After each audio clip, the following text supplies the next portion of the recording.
Hello నమస్తే, welcome to మనం TV. Chandrababu Naidu గారు 30 years క్రితం ఏయిజం లేదు, ఓన్లీ టూరిజమే అనే వ్యాఖ్యల్ని అప్పట్లో కమ్యూనిస్టులు విమర్శించారు. కానీ ఇప్పుడు ఆయన స్టేట్మెంట్ ని అర్థం చేసుకున్నారని ఆయన నిన్న కలెక్టర్స్ మీటింగ్ లో చెప్పారు. అయితే దీని గురించి మరిన్ని వివరాలు తెలుసుకోవడానికి ప్రయత్నం చేద్దాం. ఇప్పుడు మనతో ఉన్నారు ప్రముఖ పొలిటికల్ అనలిస్ట్ అప్పసాని రాజేష్ గారు. నమస్తే సార్. నమస్తే సార్, నిన్న జరిగిన కలెక్టర్స్ మీటింగ్ లో చంద్రబాబు నాయుడు గారు కలెక్టర్స్ తో చెప్పారు, కమ్యూనిస్టులు అర్థం చేసుకున్నారు, ఏయిజము లేదు టూరిజమే అన్న విషయాన్ని ఇప్పుడు అర్థం చేసుకున్నారు అని అయితే అన్నారు. దీని గురించి ఏమంటారు? వాస్తవంగా నిన్న చంద్రబాబు నాయుడు గారు ప్రస్తావించిన అంశం 1999 అసెంబ్లీ పార్లమెంట్ ఎన్నికల ప్రచార సందర్భంగా వారు ఖమ్మం జిల్లాలో ఎన్నికల ప్రచారంలో భాగంగా అక్కడ ఖమ్మం జిల్లా అనగానే సహజంగా మనకి కమ్యూనిస్టుల కిల్లా అని చెప్పని మనం మొదటి నుంచి చెప్పుకుంటాం.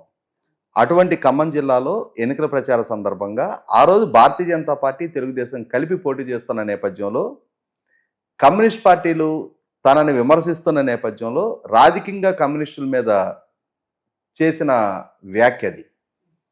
ఇప్పుడున్న పరిస్థితుల్లో ప్రపంచవ్యాప్తంగా కమ్యూనిజం లేదు, కనుమరుగవుతూ ఉంది. ఇప్పుడు మారుతున్న ప్రపంచ పరిణామ క్రమంలో కమ్యూనిజం అనే దానికి ఇక స్కోపే లేదు. అలాగే మన దేశంలో కూడా ఇక కమ్యూనిజం లేదు, ఏయిజం లేదు. ఇక రాబోయే రోజులు మొత్తం కూడా టూరిజానికే ప్రాధాన్యత అని చెప్పని ఆయన స్టేట్మెంట్ ఇవ్వడం జరిగింది. సహజంగానే ఒక రాష్ట్ర ముఖ్యమంత్రి అంతకు ముందు వరకు తమతో కలిసి మెలిసి నడిచిన మిత్రపక్షం ఈరోజు ఆయన భారతీయ జనతా పార్టీతోటి కలిసి వెళ్ళాలి అని చెప్పని ఆయన ఒక రాజకీయపరమైన నిర్ణయం తీసుకున్న కారణంగా తమని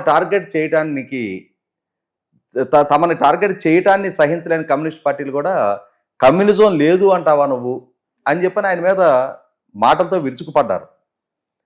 కొన్నాళ్ల పాటు తెలుగుదేశం పార్టీకి కమ్యూనిస్ట్ పార్టీలకి మధ్య ఒక రకమైన ప్రచ్ఛన్న పోరాటమే నడిచింది. అయితే ఆ ఎన్నికల్లో కమ్యూనిస్ట్ పార్టీలు కూడా చాలా దారుణమైన ఓటమి ఎదుర్కొన్నాయి. సిపిఐ పార్టీకి అయితే ఒక స్థానం కూడా దక్కలేదు, సిపిఎం పార్టీకి 2 స్థానాలు దక్కినాయి. అంటే 294 స్థానాలు ఉన్న ఉమ్మడి రాష్ట్రంలో మాట్లాడుకుంటున్నాం మనం. చంద్రబాబు నాయుడు గారు చేసిన ఈ ప్రచారం కమ్యూనిస్ట్ పార్టీలకు చాలా ప్రతికూలంగా పరిణమించింది.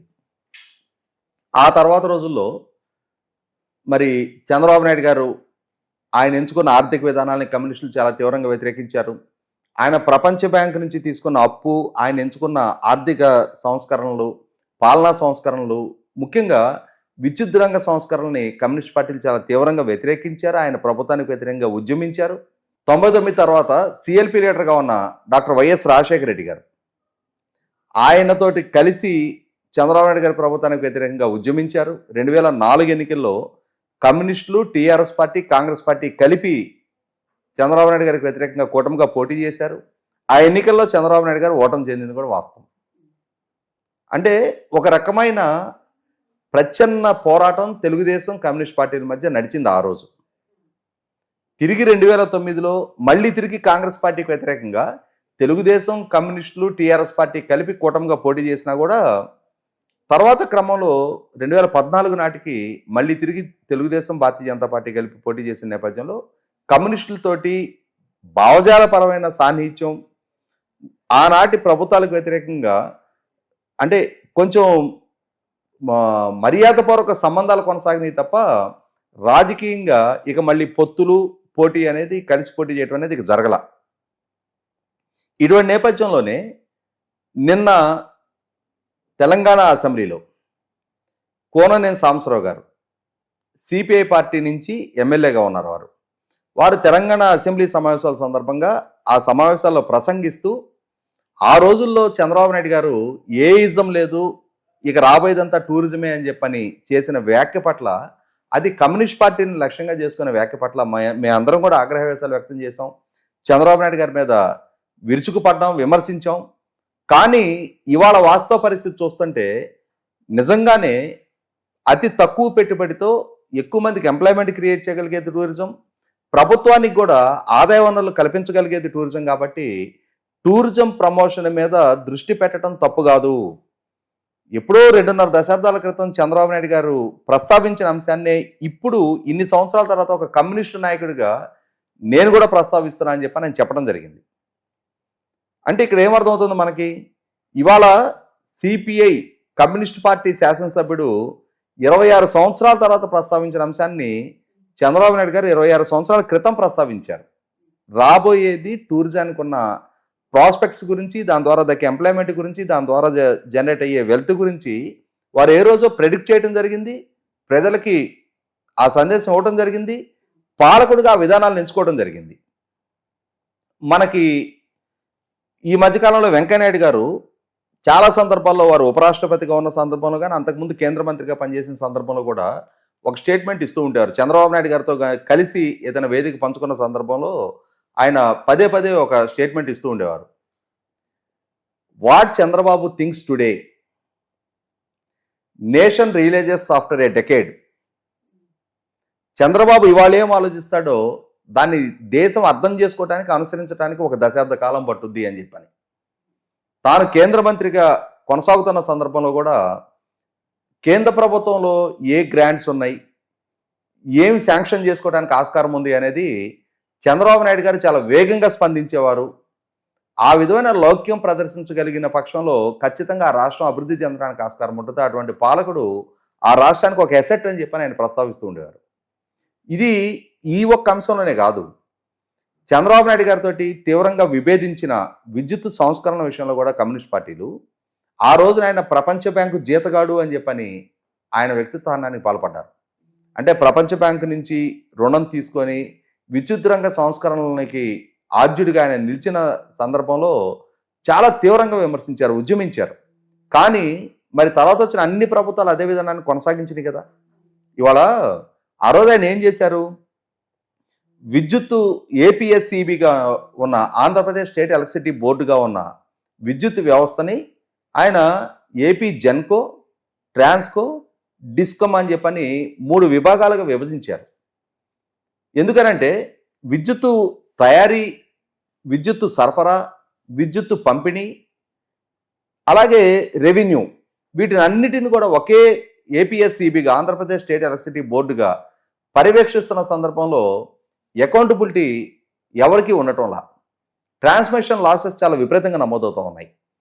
విద్యుత్తు సంస్థలు ఉత్పత్తి చేస్తున్నాయి, ప్రజలకి సరఫరా చేస్తున్నాయి, ప్రజల నుంచి బిల్లులు వసూలు చేస్తున్నా కూడా తీవ్ర నష్టాల్లో, సంక్షోభంలో కూరుకుపోతూ ఉన్నాయి.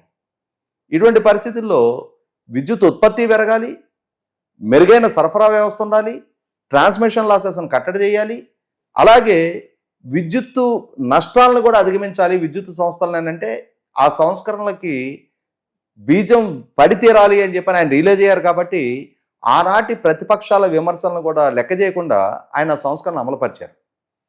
అంటే ఒక వాస్తవాన్ని గుర్తెరగాలి మనం. ఇక్కడ ట్రాన్స్మిషన్ లాసెస్ని కట్టడి చేయడం కోసం ఆయన ట్రాన్స్ఫార్మర్ లెవెల్ వరకు మీటర్లు ఫిక్స్ చేశారు. అంటే ఒక ట్రాన్స్ఫార్మర్కి ఎంత కరెంట్ వస్తూ ఉంది, ఆ ట్రాన్స్ఫార్మర్ నుంచి ఎంత కరెంటు డిస్ట్రిబ్యూట్ అవుతూ ఉంది, అలాగే ఆ డిస్ట్రిబ్యూట్ అయిన కరెంటు ఎన్ని కనెక్షన్స్కి సరఫరా అవుతూ ఉంది, ఆ కనెక్షన్స్ నుంచి ఎంత రీడింగ్ నమోదవుతూ ఉంది, ఎంత బిల్లింగ్ అవుతూ ఉంది.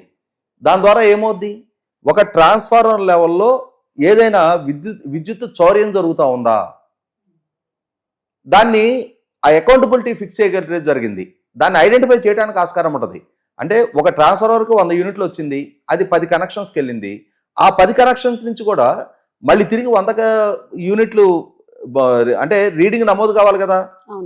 80 యూనిట్లే నమోదవుతూ ఉంది. ఒక 20 యూనిట్లు మధ్యలో ఎవరో చేస్తున్నట్టుగా నిర్ధారణ చేసుకోవడానికి ఆస్కారం ఉంటుంది. 10 కనెక్షన్స్లో ఎవరు ఆ దొంగతనానికి పాల్పడుతున్నారనేది ఐడెంటిఫై చేయడం ఈజీ. ఆ అకౌంటబిలిటీ ఫిక్స్ చేశారు ఆయన. దానికి తగిన మెరుగైన ట్రాన్స్మిషన్ వ్యవస్థను ఏర్పాటు చేశారు. కానీ ఆ రోజున ఈయన విద్యుత్ ఛార్జీలు పెంచుతూ ఉన్నాడు, ఈయన ప్రపంచ బ్యాంకు జీతగాడు, ప్రపంచ బ్యాంకు కండిషన్స్ని ప్రజల మీద బలవంతాన్ని ఇంపోజ్ చేస్తున్నాడు అని చెప్పని ఉద్యమాలు చేశారు. చివరికి అది కాల్పుల వరకు దారితీసింది. బషీర్బాగ్లో చంద్రబాబు నాయుడు గారి ప్రభుత్వం విద్యుత్తు ఛార్జీలకు వ్యతిరేకంగా ఉద్యమించిన ఉద్యమకారుల మీద కాల్పులు జరిపింది అనేది ఈ రోజుకి చంద్రబాబు నాయుడు గారు నిందలు ఎదుర్కొంటా ఉన్నారు. కానీ ఆ రోజు ఆయన తీసుకున్న సంస్కరణ ఫలాలు ఆనాటి నుంచి ఈనాటికి ఈ తర్వాత వచ్చిన అన్ని సక్సెసివ్ ప్రభుత్వాలు కూడా అదే సంస్కరణ కొనసాగించాయి అని అంటే ఆ రోజు ఆయన తీసుకున్న నిర్ణయాలు సహేతుకమైనవి అని చెప్పని అర్థమైంది. అలాగే ఆ రోజుల్లో ఆయన ఐటీ అండ్ ఐటీ ఎనేబుల్డ్కి ప్రాధాన్యత ఇచ్చారు అని చెప్పని నాటి ప్రతిపక్షాలు కంప్యూటర్లకు ఇంతటి ప్రాధాన్యత ఇవ్వడం ఏంటి, కంప్యూటర్లు కూడి పెడతాయా అన్నారు. ఆ తర్వాత ఏ ప్రతిపక్ష నాయకుడి కుటుంబంలో అయినా సరే పిల్లలు కంప్యూటరైజ్డ్ ఎడ్యుకేషన్కి ప్రాధాన్యత ఇవ్వకుండా వాళ్ళ పిల్లల్ని నిరోధించగలిగారా? ఇవాళ పాలనలో డిజిటలైజేషన్ ఎంత ప్రాధాన్యత సంతరించుకుందనేది కళ్ళ ముందు అర్థమవుతా ఉంది కదా. కాబట్టి ఏంటంటే ఇదే అంశాలు చంద్రబాబు నాయుడు గారు పదే పదే ప్రస్తావించి ఉండేవాళ్ళు. ఇదే అంశాన్ని నిన్న కలెక్టర్ల సమావేశంలో కూడా ఆయన ప్రస్తావించడం జరిగింది. నేను ఆ రోజు ఇచ్చిన స్టేట్మెంట్ని 30 సంవత్సరాల తర్వాత ఇవాళ అదే కమ్యూనిస్టులు ఎండార్ప్ చేస్తూ ఉన్నారు. అలాగే ఇప్పుడు నేను మీకు ఏ మార్గనిర్దేశం అయితే చేస్తా ఉన్నానో దీన్ని మీరు రీరైజ్ అవడానికి మీరు ఇంకొక 30 సంవత్సరాల టైం తీసుకోకండి. మీరు వేగంగా స్పందించండి. నేను మీకు ఏ విధంగా గైడెన్స్ ఇస్తా ఉన్నానో దాన్ని ఇమ్మీడియట్గా ఇంప్లిమెంటేషన్కి మీరు ప్రయత్నం చేయండి అని చెప్పని కలెక్టర్లను మోటివేట్ చేయడానికి ఆయన చెప్పారు ఇదంతా కూడా. ఎందుకంటే ఇప్పుడు చంద్రబాబు నాయుడు గారు ఆ రోజు ఏ విధానాలు ఎంచుకున్నారు, ఆ విధానాలు సత్ఫలితాలు ఇచ్చినాయా లేవా, ఆ సత్ఫలితాలు ఇచ్చినావా ప్రతికూల ఫలితాలు ఇచ్చినాయా అనేది కొన్ని దశాబ్దాల పాటు చాలా విస్తృతంగా చర్చ జరిగింది. కార్పొరేట్ సర్కిల్స్లో ఆయనకున్న పేరు ప్రఖ్యాతులు ఏంటి, అదే సందర్భంలో చదువుకొని ఉపాధి పొందాలి అనుకుంటున్న యువతకి ఆయన మీద ఎటువంటి అంచనాలు ఉంటాయి, ఇవన్నీ కూడా చాలా విస్తృతంగా చర్చ జరిగిన అంశాలే. కాకుండా ఏంటంటే ఇవాళ ఒక కమ్యూనిస్టు ఎమ్మెల్యే నుంచి ఇన్ని సంవత్సరాల తర్వాత ఆ రోజు ఆయన ఇచ్చిన స్టేట్మెంట్ని ఎండార్ప్ చేస్తూ దానికి సమర్థిస్తూ ప్రభుత్వానికి అదే విధమైన సూచన ఒక కమ్యూనిస్ట్ ఎమ్మెల్యే నుంచి రావడం అనేది 100% ఆహ్వానించదగ్గ పరిణామం. Thank you sir.